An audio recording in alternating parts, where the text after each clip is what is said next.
الرحمن الرحيم. Haji adalah ibadah yang sangat mulia. Dan haji ini awal disyariatkan adalah di zaman Ibrahim dan Ismail alaihissalam. Dan banyak kejadian dari rumah tangga, kejadian keluarga Nabi Ibrahim alaihissalam ini yang dijadikan sebagai bagian daripada haji. Seperti kasus Hajar alaihissalam, istri Nabi Ibrahim alaihissalam. Kita tahu Nabi Ibrahim punya dua orang istri, Sarah dan Hajar. Sarah menikah dengan Ibrahim alaihissalam sampai umur 60 tahun tidak punya anak. Tapi Sarah ini tentu yang teman-teman ikuti di materi sirah saya sudah tahu, tapi yang belum ikut saya sampaikan. Sarah ini menikah dengan Nabi Ibrahim alaihissalam dan Sarah memiliki kecantikan yang luar biasa secara fisik, begitu pula dengan akhlaknya. Sesuai dengan Ibrahim alaihissalam juga yang sempurna, karena Ibrahim alaihissalam sangat menyerupai Nabi SAW secara fisik. Dan Nabi sudah pernah saya gambarkan bagaimana gagahnya beliau secara fisik dan juga akhlak yang sempurna. Ringkas cerita, suatu hari pernah Ibrahim alaihissalam membawa Sarah ke Mesir. Dan di Mesir waktu itu ada raja zalim, suka ngambil istrinya orang. Pokoknya semua perempuan yang berstatus istri pasti diribut sama dia kalau dia suka secara fisik, karena dia anggap tidak mungkin perempuan ini dinikahi oleh suaminya kecuali punya kelebihan, penyakit jiwa. Tapi begitulah terjadi pada Raja Mesir pada saat itu ya. Masuklah Ibrahim alaihissalam dengan istrinya Sarah ke Mesir, dan Ibrahim sudah berkata kepada Sarah, kalau kita masuk di Mesir nanti dan ada pengawal-pengawal raja zalim ini yang akan menangkap kamu, kalau kamu ditanya siapa saya, katakan saya saudaramu. Dan kalau saya ditanya, saya juga akan mengatakan kau saudariku. Maksudnya seiman ya. Bukan berarti saudara sebenarnya, tapi suami istri. Maka sampailah mereka di Mesir, sepakat dengan poin itu. Ternyata prajurit-prajurit Mesir, Raja Mesir ini ada memang khusus untuk mencari wanita-wanita yang jadi incaran si Raja Zalimin. Ketemu dengan Sarah, begitu melihat kecantikan Sarah sudah tidak berpengaruh lagi, dikatakan ini saudara saya, tidak percaya, pokoknya tetap kamu akan dibawa. Ringkas cerita, dibawalah Sarah kepada Raja Mesir. Begitu masuk depan Raja Mesir di istananya dengan lihat kecantikan yang luar biasa, tidak bisa sabar, dia ingin menjamah Sarah. Waktu dia ingin menjamah Sarah, tiba-tiba tangannya stroke, karena Sarah berdoa kepada Allah Azza wa Jalla agar dihilangkan dari keburukannya raja ini. Dia kaget, dia bilang, apa yang kamu lakukan? Kenapa tangan saya tiba-tiba begini?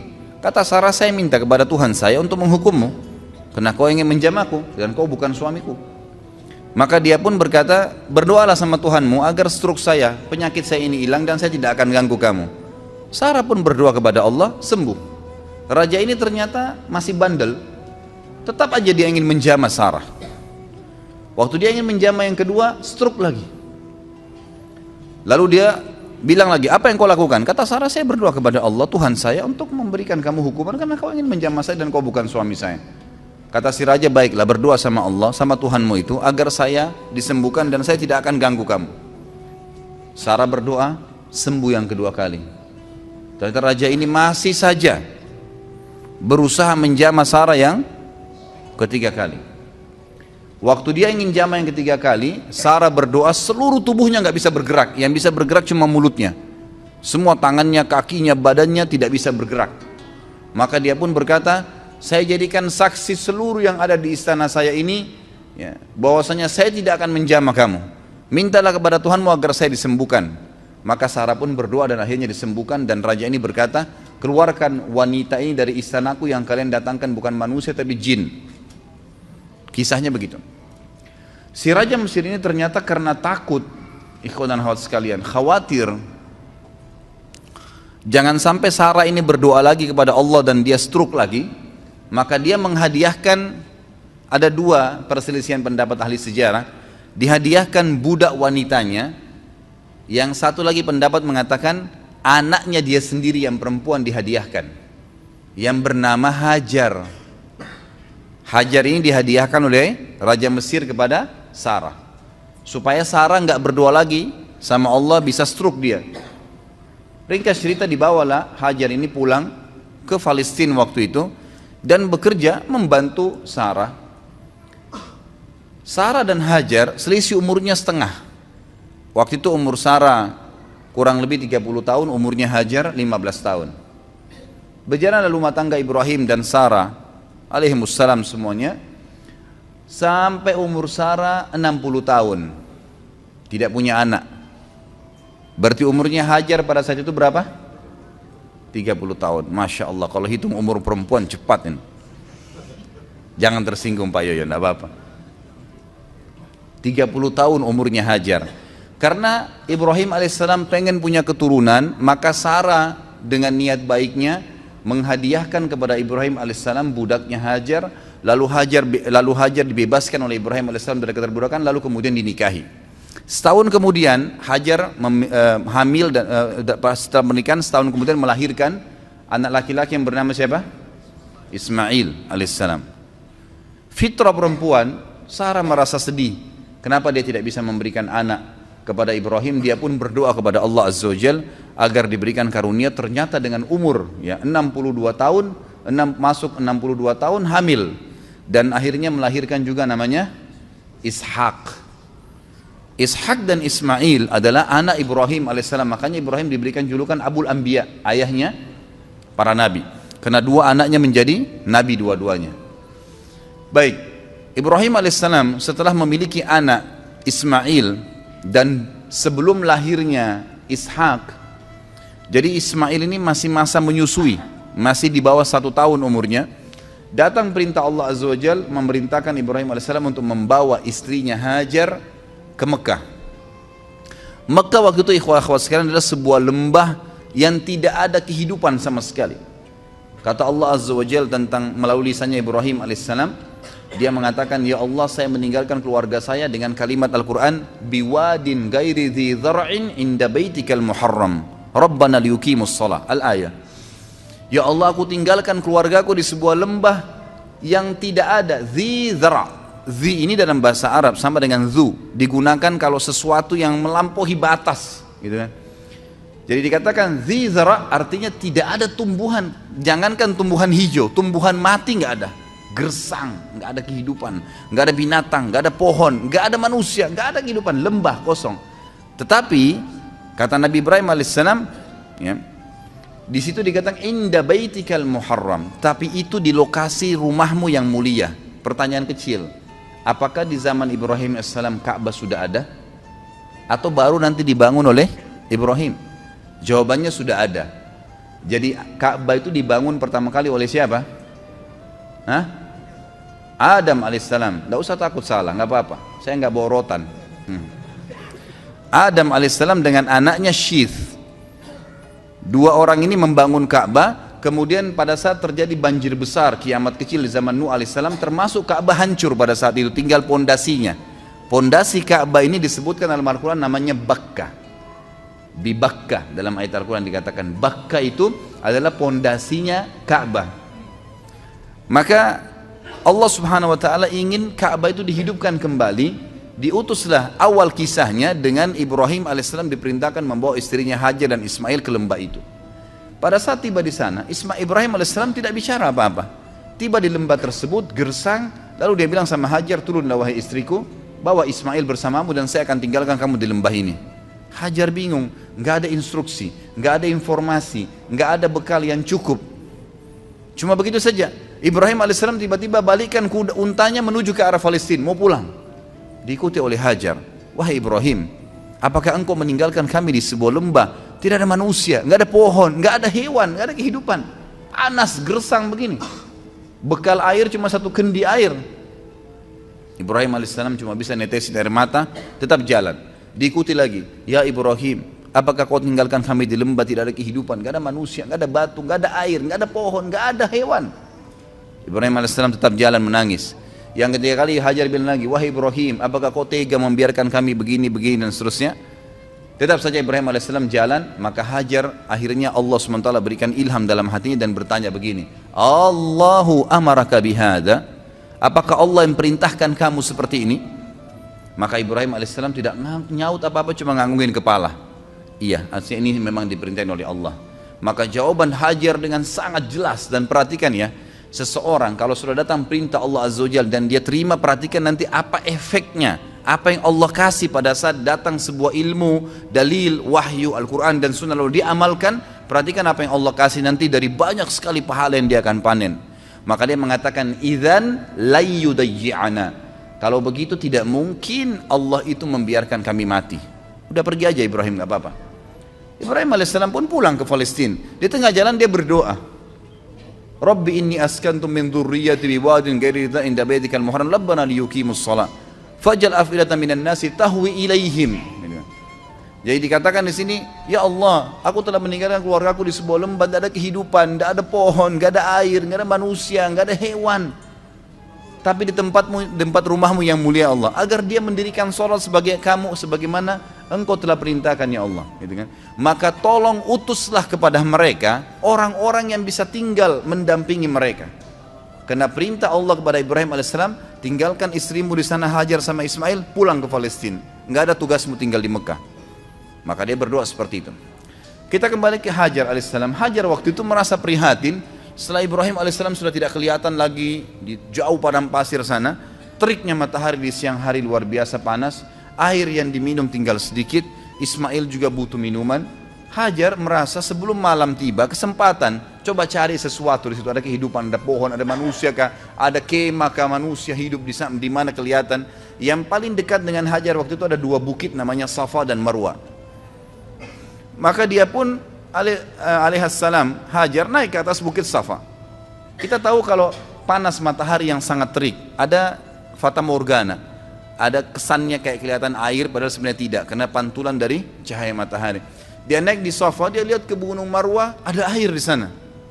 Maka yang terjadi, Hajar alaihissalam turun dari Safa, di tengah-tengah lembah dia berlari, persiapan untuk naik ke Gunung Marwah. Naik di Marwah, dia lihat kiri kanan gak ada air. Dia lihat ke arah Safa, ada air di sana. Diulangin lagi sama dia. Turun dari Marwah, di tengah-tengah lembah lari lagi, kemudian naik di Safa. Terjadi sama. Sampai 7 kali dia bolak-balik. Dari Safa ke Marwah, Marwah ke Safa, terus begitu sampai 7 kali. Terakhir di Marwah, dia lihat, oh berarti tidak ada ini, gak ada air. Lalu dia kembali ke anaknya Ismail. Waktu dia kembali ke Ismail alaihissalam, dia kaget. Ternyata di bawah kakinya Ismail ada mata air. Ada khilaf di antara ulama tentang dari mana mata air itu. Ada yang mengatakan dari pijakan kaki untanya Ibrahim alaihissalam, tapi riwayat ini lemah. Ada yang mengatakan memang dari sentakan kaki Ismail waktu lagi menangis, itu juga lemah. Tapi ahli sejarah ada yang pakai. Yang paling kuat adalah Allah SWT mengirim Jibril dan mengepakkan sayapnya, lalu keluarlah mata air tersebut. Pada saat Hajar tiba, lihat air. Bayangkan kalau kita di posisi ibu kita ini, panas, gerah, ketakutan, gak ada keluarga, takut mati, gak ada air. Lalu lihat mata air, apa yang terjadi kira-kira? Dia datangin air tersebut dengan semangat, lalu dia buat bendungan kecil dari padang pasir itu, sambil mengucapkan lafaz yang digunakan dalam bahasa Palestina. Bukan orang Arab ya, ini bukan bahasa Arab. Bahasa asli orang Palestina, dia mengatakan zam-zam. Artinya apa? Berkumpullah, berkumpullah gitu. Jadi makna zam-zam itu sebenarnya, ini rahasianya gitu ya. Maka dia bilang zam-zam, ditutup sama dia gitu kan, ditutup sama dia. Kata Nabi SAW, semoga Allah merahmati ibunya Ismail. Kalau dia tidak bendung, maka zam-zam akan menjadi lautan yang luas. Tapi kekhawatiran seorang ibu, takut airnya habis gitu kan. Tapi kalau dia biarin, udah jelas berkah dari Allah, jadi lautan yang luas. Bayangkan sekarang miliaran orang yang minum gak habis-habis gitu. Baik, akhirnya pada saat itu kejadian terjadi di jazirah Arab yang lain. Di tepatnya di negeri Yaman, ada bendungan namanya Bendungan Ma'rib. Bendungan Ma'rib terkenal sekali negeri Yaman. Surah Saba menjelaskan masalah itu. Karena mereka kufur terhadap nikmat Allah, bendungan itu Allah hancurin, sehingga akhirnya di sisi barat dan timurnya negeri Sabak dulu ini penuh dengan, semua di sisi baratnya pohon buah-buahan, semuanya jenis buah-buahan ada. Di sebelah timurnya semua jenis sayuran ada, kaya raya mereka. Tapi karena mereka kufur, Allah hancurkan bendungannya, lalu Allah ganti dengan pohon-pohon yang berduri gitu kan. Ringkas cerita, keluarlah suku-suku Arab dari Yaman pada saat itu. Dan waktu itu tidak ada suku Arab kecuali di Yaman. Mereka keluar menuju ke negeri Syam. Kalau saya ibaratkan buku ini Jazirah Arab, maka di bawah ini daerah selatannya Jazirah Arab. Indonesia ada di bawah Jazirah Arab, di selatan. Di atas ini utaranya Jazirah Arab. Di utara Jazirah Arab itu ada negeri Syam, Palestina, Syria, Lebanon, dan Yordania. di atasnya lagi ada Turki, di atasnya lagi ada Eropa sampai ke Amerika sana. Di sisi baratnya ya, itu ada Rusia, ada Irak, ada Iran, Afghanistan dan seterusnya. Sisi timurnya ada Mesir, Afrika dan seterusnya. Selatannya ada Yaman dan Asia Tenggara. Nah, Yaman ini kebetulan ada di Jazirah Arab bagian selatan, di bawah. Jadi mereka mau menuju ke negeri Syam. Di tengah-tengah jalan itu ada kota Mekah di tengah-tengahnya, tengah-tengah Jazirah Arab. Mereka lewatinlah Jazirah Arab itu menuju ke negeri Syam, karena negeri Syam ini subur. Mereka mau pindah ke sana gitu. Ternyata lewat di dekat lembah Mekah, mereka temukan di atas lembah Mekah itu ada banyak burung berputar-putar. Nah ini kalau insya Allah enggak, kalau antum kesesat di padang pasir, kehabisan air, tanda-tanda ada air situ kalau ada burung yang buat lingkaran. Itu umumnya disebutkan dalam buku-buku sejarah. Mereka bingung, setahu kami di lembah ini nggak pernah ada air, kok bisa ada burung lagi berputar-putar? Mereka mampir, utus 2 orang, coba lihat di sana ada apa. Mereka kaget, mereka temukan Hajar dengan anaknya Ismail alaihissalam duduk di sebelah mata air Zam-Zam. Maka mereka pun punya adab dan akhlak. Mereka mengatakan, kami ingin tinggal di sini, suku kami suku besar. Tidak disebutkan jumlah mereka, tapi yang jelas ratusan orang pada saat itu. Satu suku semuanya pindah dari Yaman ke negeri Syam. Dan ini hasil dari doa Nabi Ibrahim alaihissalam yang berdoa minta diutus kepada Hajar dan Ismail orang yang bisa hidup bersama mereka. Diutuslah suku ini, dan suku ini bernama suku Jurhum. Suku Jurhum. Keluarlah suku Jurhum ini terus masuk, kemudian pamit dengan Hajar, wahai ibu, kami ini adalah satu suku yang besar dan kami keluar dari negeri Yaman, tapi kami nggak punya tempat tinggal. Bisa nggak kami tinggal di sini? Nanti kami bentuk komunitas, kami punya peternakan, kami juga ahli perkebunan, karena mereka memang ahli perkebunan di Yaman, gitu kan. Kami akan buat dan kami akan bayar upeti. Yang penting kami bisa hidup dekat mata air ini. Kata Hajar, baiklah. Maka spontan pada saat itu terbentuk komunitas kota Mekah. Ada mata air, kemudian ada penduduk yang tiba-tiba langsung dengan suku yang besar. Mereka membangun rumah, mereka sudah bawa peternakan, unta, sapi, kambing dibawa dari kampungnya Yaman. Terus mereka juga sudah mahir bercocok tanam. Mereka mulai menanami wilayah Mekah itu. Ringkas cerita, menjadi rapilah Mekah itu, mulai ada penghuni. Pada saat itu Ismail alaihissalam tumbuh besar di tengah-tengah suku Jurhum. Perlu Bapak Ibu tahu, istilah Arab sendiri, Arab itu ada 2 macam. Ada namanya Arab asli, ada Arab musta'ribah. Arab asli ini adalah turunan orang Arab yang asli, dan Arab musta'ribah adalah orang Arab, orang yang bukan Arab terarabkan karena pernikahan atau menggunakan bahasanya. Seperti kasus sekarang Mesir itu suku Kipti, bukan orang Arab mereka. Irak, bukan orang Arab. Negeri Syam, Yordania, Palestina, itu bukan orang Arab mereka. Sudan, Jazair, Tunis, Maroko, Afrika Utara, semua itu bukan orang-orang Arab mereka, suku barbar. Tapi mereka dikatakan negara Arab. Kenapa? Karena menjadikan bahasa Arab sebagai bahasa negaranya. Dan pada saat ekspansi Islam di zaman Umar bin Khattab, zaman Uthman bin Affan, mereka menikah dengan orang-orang Arab, dari tabi'in, dari sahabat yang bergabung sama mereka, maka dikatakan nama mereka orang-orang Arab. Ismail alaihissalam bukan orang Arab, karena beliau dari Ibrahim alaihissalam orang asli suku Babilonia, dari Irak. Ya, itu. Orang asli Irak, asli orang Irak namanya suku Babilonia. Maka mereka, Ismail berbaur sampai besar dan menikah dengan anak kepala suku Jurhum. Setelah menikah, tapi tidak disebutkan di sini prediksi umurnya Ismail alaihissalam, karena ini kisah yang cukup panjang, saya ringkaskan melihat waktunya. Maka datanglah Ibrahim alaihissalam, diperintahkan oleh Allah SWT untuk mengunjungi Mekah. Beliau datang mengunjungi istrinya. Tapi pada saat itu yang saya dapat dalam buku sejarah adalah setelah Ismail menikah dengan anak kepala suku Jurhum. Datang, dan Ismail ini sangat gemar alaihissalam berburu, sangat gemar berburu. Maka dia pun lagi keluar berburu. Ibrahim datang ke rumahnya lalu bertanya pada istri dari belakang pintu, di mana suamimu? Dikatakan lagi pergi berburu. Berapa lama kira-kira biasa dia berburu? Ya sekitar sebulan baru kembali. Sering kali pergi berburu, sebulan baru kembali. Kemudian kata Ibrahim, bagaimana kehidupan kalian? Istrinya mengeluh, hidup kami susah, hidup kami nggak enak, hidup kami gini. Tidak pernah lisannya mengatakan alhamdulillah, tidak pernah ada pujian Allah. Maka kata Ibrahim, kalau suamimu kembali titip pesan bahwasanya ada seseorang yang bernama Ibrahim mencari dia dan suruh dia mengganti tiang pintu rumahnya. Pulanglah Ibrahim alaihissalam setelah ketemu Hajar beberapa hari, lalu kembali lagi ke Palestina.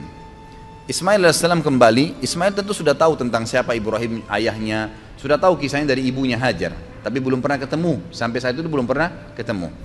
Lalu kemudian Ismail pulang ke rumahnya, tanya istrinya, siapa yang datang? Oh, ada tamu namanya Ibrahim. Apa yang dia bilang? Dia tanya masalah-masalah kita di sini, lalu saya menyampaikan keluhan-keluhan kita semuanya, keadaan kita di sini. Lalu apa pesan dia? Dia katakan, gantilah tiang pintu rumahmu. Kata Ismail, itu ayah saya Ibrahim, dia seorang nabi dan dia memerintahkan saya untuk menceraikanmu, maka saya akan antar ke rumahmu. Diceraikanlah istrinya yang pertama. Jadi ini bahasa Ibrahim alaihissalam yang sangat santun agar mengganti istri anaknya. Beberapa bulan kemudian datang lagi Ibrahim alaihissalam, tidak disebutkan juga pasnya berapa bulan, tapi beberapa bulan dalam buku-buku sejarah. Beberapa bulan setelah itu datang Ibrahim alaihissalam kedua kali, ternyata Ismail lagi berburu lagi. Kemudian dia datang, ternyata Ismail sudah menikah dengan anak suku Jurhum yang lain. Lalu Ibrahim bertanya, bagaimana kabar kamu, di mana Ismail? Dia bilang, suami saya lagi berburu. Bagaimana kehidupan kalian? Istri yang kedua ini semuanya pujian kepada Allah. Alhamdulillah hidup kami cukup, alhamdulillah kami bahagia, alhamdulillah begini, selalu muji Allah. Maka kata Ibrahim alaihissalam, kalau suami kau kembali, katakan ada tamunya datang bernama Ibrahim, dan sampaikan agar dia mempertahankan tiang pintu rumahnya. Maka Ibrahim alaihissalam pun tidak pulang ke Palestina, tinggal sama istrinya sampai anaknya Ismail pulang. Lalu bertemulah mereka. Tentu pada saat Ismail pulang ke rumahnya dulu, dia belum ke rumah ibunya. Lalu dia tanya istrinya, siapa yang datang? Dia katakan ada satu orang nama Ibrahim. Apa pesannya? Dia suruh pertahankan tiang pintu rumahnya. Tiang pintu rumahmu, kata Ismail, itu ayah saya Ibrahim, dia seorang nabi dan dia menyuruh saya mempertahankan rumah tangga denganmu. Ringkas cerita, Ismail ketemulah dengan Ibrahim alaihissalam. Lalu mereka berpelukan. Seterusnya, setelah itu Ibrahim alaihissalam tidak kembali ke Palestina. Ada perintah Allah azza wa jalla yang diperintahkan kepada Ismail Ibrahim alaihissalam. Baru berapa hari saja ketemu dengan anaknya Ismail, perintah yang luar biasa pada saat itu adalah disuruh Ibrahim menyembelih anaknya Ismail. Baru berapa hari ketemu anaknya sudah disuruh sembelih. Dan yang luar biasanya, perintah ini hanya datang dalam bentuk mimpi saja. Dan perlu kita tahu, para nabi-nabi kalau mimpi itu semua berita benar. Dia mimpi menyembelih anaknya. Lalu Ibrahim alaihissalam dalam surah Anbiya, dalam surah Ibrahim diceritakan, dia berkata kepada Ismail, bahwasanya saya melihat dalam mimpi saya menyembelih kamu, bagaimana pendapatmu? Inni ara fi manami anni adbahuk, fandur madza tara. Maka Ismail menjawab dengan sangat santun, sangat baik, ya abatif al ma tu'mar, satajiduni insyaallah minas sabirin. Wahai ayahku, lakukanlah apa yang sebenarnya kau diperintahkan dan kau akan dapat saya termasuk orang-orang yang sabar. Akhirnya Ibrahim dan Ismail AS sepakat, ayo dah kita jalani apa perintah Allah. Dua-duanya pergi sampai ke wilayah Mina. Kalau sekarang itu tepatnya lewat lempar jumroh, untuk melempar jumroh. Pada saat itu datanglah Ismail dan Ibrahim AS di 3 titik di dekat gunung Mina yang sudah diperintahkan oleh Allah dalam mimpi untuk disembelih anaknya Ismail. Dia melihat syaitan datang mencoba mengganggunya, lalu Ibrahim AS melempari 7 kerikil kecil ke arah syaitan tersebut sambil membaca Bismillahirrahmanirrahim. Di titik 1 syaitannya pergi, di titik 2 kemudian dia datang lagi, dilempar lagi, titik 3 juga begitu. Akhirnya setelah 3 kali dilempar tidak datang lagi syaitannya. Kemudian sampai di tempat sembelihan, kata Allah Subhanahu wa taala, falamma tallahu lil jabin. Pada saat Ibrahim sudah meletakkan leher anaknya, pedangnya sudah diangkat dan sudah diayunkan, dua-duanya sudah pasrah. Ismail sudah pasrah, Ibrahim alaihissalam sudah pasrah, jadi tidak setengah-setengah. Dan ini kita perlu juga ambil pelajaran di sini, ikhwah-akhwat sekalian. Cobaan Allah SWT itu kadang-kadang diuji iman kita sampai titik terakhir. Pada saat sudah betul-betul pasrah, diangkat pedang, dia sudah akan sembelih, ditahan pedangnya oleh Jibril alaihissalam, lalu kemudian digantikan dengan dzibhin azim, sembelihan yang agung, maksudnya seekor domba yang besar. Lalu Allah mengatakan, ya Ibrahim qad saddaqta ru'ya. Hai Ibrahim, kau sudah percaya mimpi yang telah kami kasih, maka kami akan gantikan kamu dengan sembelihan tadi. Digantilah sembelihan tersebut. Lalu kemudian Ibrahim dan Ismail AS diperintahkan oleh Allah setelah itu membangun Ka'bah. Maka Ibrahim dan Ismail pun membangun Ka'bah di pondasi yang sudah ada dibangun oleh Adam dan Syith alaihimussalam semuanya. Dibangunlah pondasi tersebut.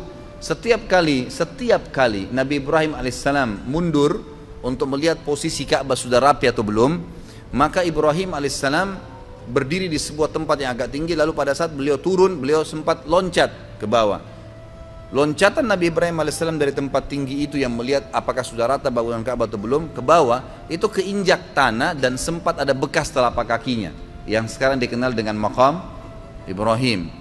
Allah kekalkan itu, pijakan kakinya, dengan izin Allah Subhanahu wa taala untuk menjadi tanda-tanda kebesaran Allah Subhanahu wa taala.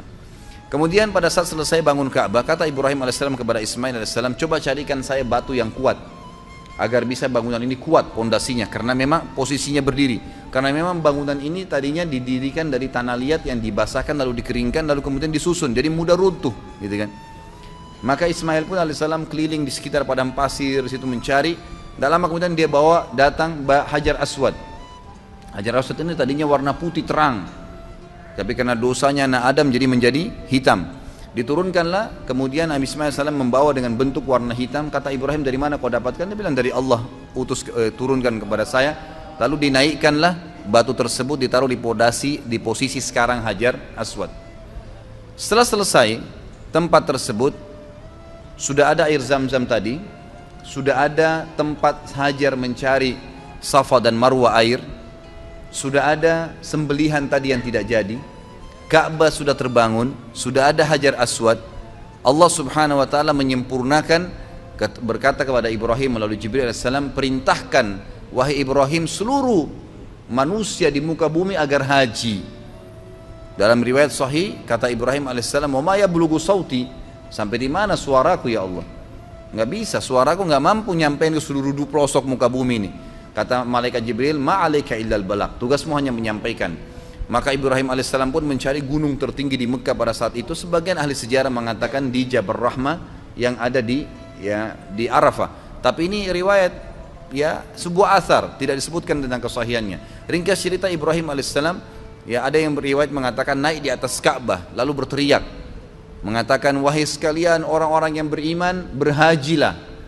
Dalam riwayat ini dikatakan suara Ibrahim alaihissalam dibawa oleh angin ke seluruh pelosok muka bumi, dan semua orang beriman dengar dan kemudian mereka datang.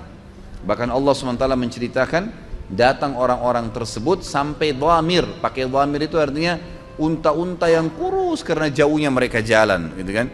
Diutus, datanglah mereka dalam ibadah haji. Lalu rangkaian semua tadi yang dilakukan Ibrahim alaihissalam dengan keluarganya menjadi rangkaian ibadah haji.